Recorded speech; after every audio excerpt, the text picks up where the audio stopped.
I'm Dr. Ryan DeBell from The Movement Fix, and this is Movement Fix Monday, and we're going to look at a pattern of pressing, which is pressing and the person who shrugs up into their shoulder as they press.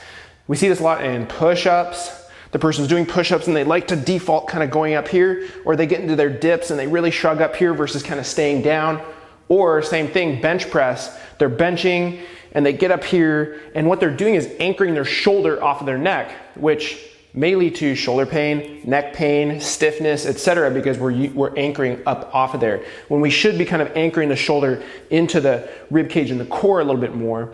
And so there's really not like a screen that you can do to find this. You just have to watch somebody do push-ups and do bench and stuff and see, do they default up here? Like in the push-up, you know, it would look like this. They'd be down there and then they go down and they shrug up versus kind of staying back and doing their push-up. Again, same thing in bench and dips. So what we can do is a drill to teach the person how to press but keep down like this. And so what you'll need to for that is a band, and I'm just going to use a red band for this, kind of a light band. And I'm going to attach it up here.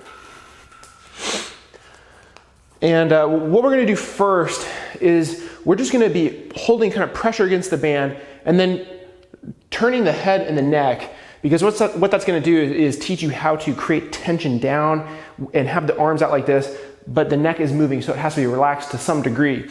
So what I'm going to do is I'm going to lay down here. The tricky part is getting the right distance, but I want there to be a little bit of tension. And so I'm going to grab up here like this, and I'm going to bring my legs up. I'm going to do a tiny little crunch on my ribs here, and so that there's a little bit of stuff going on through the abs. And then I'm going to grab this. I'm going to pull towards my knees a little bit. Now the person who we're dealing with here, they want to default up like this. So they're going to pull down, and then once they're here, they have to focus on relaxing their neck muscles and kind of letting that tension go.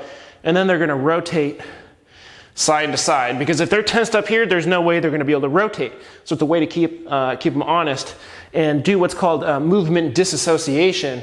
So basically, we're learning how to create tension in the shoulders while simultaneously allowing the neck to do its own thing, so it disassociates.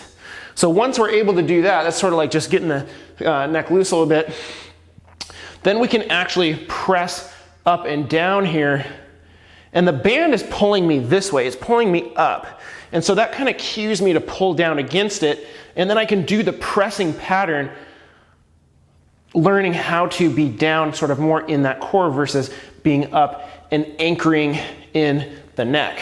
So after I've done several reps of that, it's a great kind of window of opportunity to then go do a push-up and thinking about the same thing, because we were just used to pulling down with the pressing motion. So let's lock that in the functional movement that we actually want, which is the push-up. And so we'll go here and I'll think about kind of pulling down just like I did against the band, and from there, do the push-up. And so for the person who needs to work on this, they should do this like as a circuit. So maybe get the band there, 10 reps rotating, 10 reps with the press, 10 push-ups, go 3 to 5 rounds of that as sort of a movement drill, but it's kind of like a little mini triplet.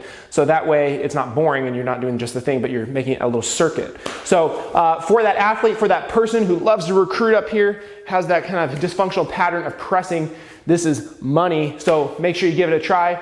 That's Movement Fix Monday. I'll see you guys next week.